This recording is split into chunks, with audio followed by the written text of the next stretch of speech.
मान लीजिए अगर आपसे पूछा जाए कि अपराधियों को मारना गलत है या सही, आपके जवाब अलग अलग हो सकते हैं, लेकिन ज्यादातर लोगों का जवाब यही होगा जो पॉलिटिकली सही है, यानी किसी इंसान को मारना गलत है।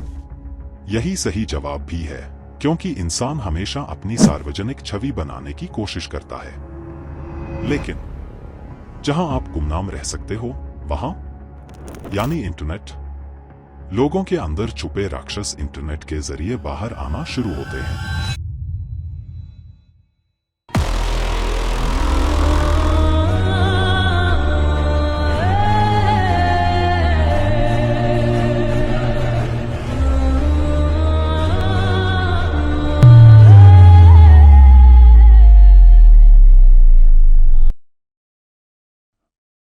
द टाइम्स ऑफ इंडिया के आर्टिकल के अनुसार भारत में 85% लोग साइबर बुलिंग का शिकार होते हैं। भारत में आत्महत्या की दर 36% बढ़ी है ट्रोलिंग और साइबर बुलिंग के कारण। चैट्स लीक होना या किसी का एमएमएस वायरल होना, ये तो जैसे आम बात हो चुकी है।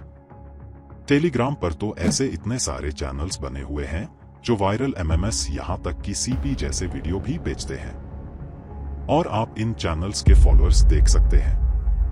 केरल में एक लड़की ने सुसाइड कर लिया क्योंकि उसका एक्स बॉयफ्रेंड उसे ऑनलाइन हैरेस कर रहा था। Online scams, trolling, online harassment और नफरत फैलाना, ये चीजें इंटरनेट के लिए तो आम सी बात हो गई हैं। आपने देखा होगा कि आप जब ऑनलाइन किसी से बात करते हैं तो आप कॉन्फिडेंस के साथ बात कर सकते हैं, लेकिन अगर आप किसी से व्यक्तिगत रूप से बात करते हैं तो आपको बात करने में हिचकिचाहट होती है। ऐसा आखिर क्यों होता है? साइकोलॉजिस्ट जॉन सूलर ने एक इफेक्ट को एक्सप्लेन किया था जिसका नाम उन्होंने ऑनलाइन डिसइनहिबिशन इफेक्ट दिया था। इस इफेक्ट के कुछ फैक्टर्स हैं जिनकी वजह से ये चीज सामने आती है। Anonymity, invisibility, disconnection. आप किसी इंसान से अगर ऑनलाइन बात करते हैं तो कॉन्फिडेंस के साथ बोल पाते हैं क्योंकि आपको वहां पर तुरंत फीडबैक नहीं मिलता, जैसे कि चेहरों के हाव भाव, आवाज की टोन और बाकी चीजें, जिससे आपके अंदर एक ख्याल आने लगता है कि अगर आप सामने वाले इंसान को कुछ बोल भी देंगे तो ये हमारा क्या ही कर सकते हैं। यही डर न होने के कारण लोग ऐसी चीजें करने लगते हैं। आप लोगों ने डार्क कल्चर का नाम तो सुना ही होगा। ये इंटरनेट का एक ऐसा ट्रेंड है जहां टॉक्सिक बिहेवियर को नॉर्मलाइज किया जाता है।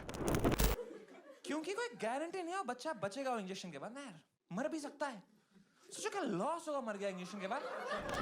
मेरे ख्याल से राशन और खाना बिग बॉस ने इस बार इसीलिए कम रखा है ताकि नेजी को अपने घर वाली फीलिंग आए। मेरे स्कूल के फ्रेंड का कॉल आया था कि भाई मेरी नानी गुजर गई, and what I said was चलो इसी बहाने बात तो हो गई। अपने माँ बाप का मजाक उड़ाना, किसी के ऊपर बिलो द बेल्ट जोक्स मारना, ये सब कूल समझा जाता है। इसके पीछे एक बड़ा कारण है ऑनलाइन ग्रुप डायनेमिक्स और वैलिडेशन का साइकिल, जिसका रिजल्ट आप देख सकते हैं।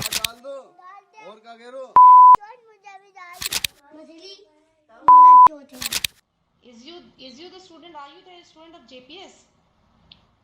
Shut up, shut the fuck up, shut the fuck up. Oh my God. आप खुद सोचिए, ये बच्चे देश के भविष्य को क्या सुधार सकते हैं?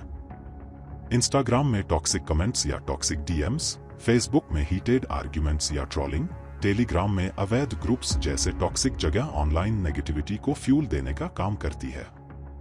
टेलीग्राम प्लेटफॉर्म को अवैध गतिविधियों की वजह से कई देशों में बैन तक कर दिया गया है। अब सवाल आता है कि आखिर ये लोग हैं कौन?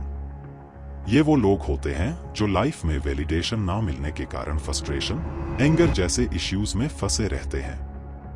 ये अपने अंदर का गुस्सा या डिप्रेशन बाहर निकालने के लिए एक एस्केप रूट ढूंढते रहते हैं, जो इन्हें दूसरों को ट्रोल करने में या हेटेड आर्ग्यूमेंट्स जैसी चीजों में मिलता है।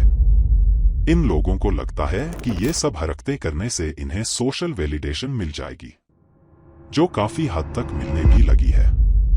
इंटरनेट एक पावरफुल टूल है जो हमें कनेक्ट करता है, लेकिन यह एक आईना भी है जो इंसानी बिहेवियर के डार्क साइड्स को एक्सपोज करता है। अनोनिमिटी और अकाउंटेबिलिटी की कमी की वजह से लोग अपनी नेगेटिविटी और फ्रस्ट्रेशन दूसरों पर निकालते हैं, लेकिन यह हम सब की जिम्मेदारी है कि हम अपने एक्शंस के लिए जिम्मेदार बने एम्पैथी डेवलप करें और इंटरनेट को एक सेफ और पॉजिटिव जगह बनाएं। क्योंकि आखिर में हमारा ऑनलाइन बिहेवियर हमारी असली आइडेंटिटी बनाने में मदद करता है।